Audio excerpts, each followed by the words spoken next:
Ciao you action figure enthusiasts out there, JC here with another T&I toy review. And for today's review, I'm going to be taking a look at the newest wave of DC Essential figures from DC Collectibles. Now, per usual with this line, DC Collectibles has paired up heroes with villains. So we're getting Wonder Woman, which is figure number 14 in the line, followed by Cheetah, her arch nemesis, which is figure number 15. Then we're getting Supergirl, which is figure number 16, followed by Cyborg Superman, which is figure number 17. All four figures come packaged in a similar style that we've seen with the previous DC Essential figures. Up at the top, you've got the DC Essentials logo and the names of the characters. Down below, you've got the DC Collectibles logo, direct from the source. The figures are clearly displayed. On the very top of the packaging, you've got the symbols for each of the characters. So you've got the little W for Wonder Woman, you've got a cheetah face for Cheetah, and then for both Supergirl and Cyborg Superman, you've just got the S symbol. Then on the side of the packaging, you've got individual images of each of the figures. And then on the back of the packaging, you have images of the figures once again, as well as a brief bio for the DC Essentials line, followed by individual bios for each of the characters. So if you want to freeze the video to look at each of the bios, I'll show them to you real quick. So here's Wonder Woman, Cheetah, Supergirl, and finally Cyborg Superman. Then down below that, you have a look at the other figures in the wave. And finally, it tells you who sculpted which figure.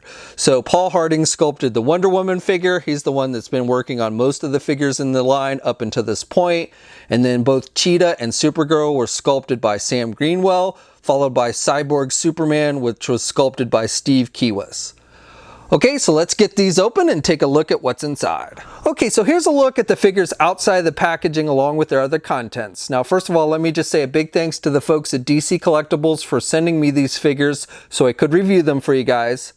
Now, as far as accessories go, the only figure that comes with anything is the Wonder Woman figure, and she just simply comes with an extra right open hand, no other accessories. She does have the lasso, which is attached to her belt, but it's not removable. And then for the other three figures, they do not come with anything. Now, out of the four figures, you can see here that Wonder Woman is actually the tallest, and she stands right about 7 inches exactly. And then Cheetah is shorter than Wonder Woman, so I do like that, and she comes in right about 6 3/4 inches tall. Supergirl is about the same height as Cheetah, again coming in right around 6 3/4 inches tall. And then finally Cyborg Superman, which is taller than Supergirl and Cheetah, and he comes in just a little bit under 7 inches. Okay, now the four figures, I think Cheetah is probably my favorite. It's really nicely detailed. This is actually the first Cheetah figure that I own, and I think DC Collectibles has done a really nice job. I like the face sculpt. It looks like the character. The paint applications are solid. I like the way the eyes look and the eyebrows, and she's got the dark brown lipstick. I like the hair with the wash effect. You've got the brown with the darker colors. I also like the softer rubber material they're using in this line for the characters with the long hair. It still limits some of the head movement, but it's not too bad. You've got these little strands that stick out here on the front. I like the ears. She's got the pointy ears there. And then she's wearing a necklace with the teeth, and that's a separate piece. It's made with a rubber material. Same with the belt. It's made with a rubber material, and it is separate, and it's just brown, and you've got this lighter color for the teeth, which I think look pretty good. She's got the claws on the hands, which are really nice. So you've got the lighter color for the claws, and they are very kind of sharp. And then I like the paint applications throughout the entire figure. You've got the darker brown with the lighter yellow on the underside or her front. And then you've got the dots or the spots all throughout the figure. The tail is articulated. It attaches at several points. It attaches here at the body, and you can rotate. It's a little kind of a peg joint, so you can move it up and down a little bit, but mostly you can just rotate it. But then you also have a swivel joint here, and then you also have a swivel joint here. So again, I do like how they've done this tail and essentially made it articulated. Now you do want to kind of, when you're turning it, you want to, kind of try and keep the spots lined up, otherwise it can look a little funny. But again, I think they've done a pretty good job with that. And it's pretty sturdy, so I don't think you have to worry about it breaking or anything like that. And again, you've got nice detailing on the back of the figure with all the spots up and down the body. And then finally with the feet, again, you have the claws, and again, they are very sharp and nicely sculpted. Next up, we've got Wonder Woman, and I think they've done a pretty good job here. I actually like this head sculpt better than like the ones that they did with the Icon figure. So this is the taller one. This is an Icon figure, and you can see it's about the same height, but this one they made really tall for the Icons line. But I like this new head sculpt better than that one. And then this is the more recent Icon figure that they did. And again, I really kind of like this head sculpt better. And I like the blue eyes, and she's got the lipstick and wearing the gold tiara with the red star. And I like the hair, again, done with that kind of softer rubber material. Now her hair is a solid black color. Then she's got her outfit with the gold bird on her chest there, and she's got the line work sculpted there on the red portions. She's got her bracelets, which are done with silver, and those are sculpted on the figure. She's got this skirt piece, which is done with a soft rubber material, and you've got the metallic gold and the blue there, and the line work with the star. Again, she's got this lasso, which is made with a rubber material, but it is attached to the belt and is not removable. It would have been nice if we'd gotten a removable lasso to go along with the figure. You got pretty nice detailing on the back as well. Good skin tone on the figure. She's got the knee pads with the metallic gold, and then the long red boots, which also has metallic gold going up and a little bit on the side as well. Next up, we've got Supergirl, and again, I think they've done a nice job with the face sculpt on this one. Looks pretty comic book accurate. She's got the long blonde hair. Really no wash effect in the hair for this one, but I think it looks pretty good overall. I like how they've got this strand that comes out on the front, and again, they've used that kind of rubber material for the hair. She's got the cape, which is just red on both sides, made with the vinyl material like we always see with the action figures. Same with the skirt piece. It's made with that same kind of vinyl material, but I like how they've sculpted the creases in it and everything. She's got the yellow belt, which is pretty basic. It's a thin, just strip of yellow, and then she's got the S symbol on her chest there, which is painted. It's not sculpted, but it is a solid job. No sloppiness there. She's wearing the blue shirt with the blue comes down on her hands, and that's just painted, and that matches up with the shirt pretty well. You've got the you can see her skin tone on her thighs, which looks good, and then she's got the long red boots, which are painted on there. So not a whole lot of detailing, but overall looks pretty good and looks true to the comics. Okay, and then finally we have the Cyborg Superman figure, and the thing I like most about this figure is how they've combined the metal portions with the flesh tone portions. So starting with the head sculpt, looks like Superman's face, even though it's half torn off here at the bottom on the right, and on the left side you've got the red eye. I like the sculpting detail with the metal portions with like the jawline and the teeth and such.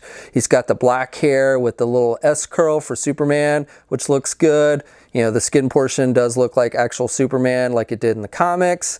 Then you've got the metallic portion coming down here on the neck here on the right side, again with some line work sculpted in, which looks good. You've got the torn shirt with the tattered look, which looks pretty good. And I really like the sculpting detail like on the mechanical arm here with the lighter metallic silver and the darker metallic silver with the hoses and pistons and everything. Same here on the chest area. I really like the sculpting detail. I think that looks really good on the figure. And then you've got the S symbol, which is painted on there like with Supergirl, but it's nice and clean. You've got on this side, it just looks like a Superman figure with the blue outfit and everything. Long blue sleeve, and then both hands are closed fisted.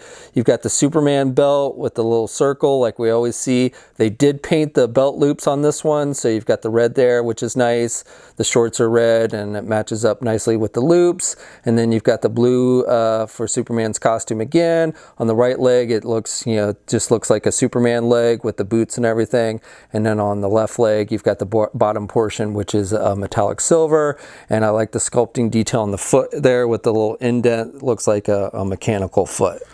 I also like how the cape looks on this figure. It hangs well. I like the sculpting detail with the wrinkles and everything. Again, made with a vinyl material. And then under the cape, you even have some nice detailing. You have a darker color on the metallic portion. So I think they did a good job with that. Now, my one complaint with this figure is it is hard to get him to stand.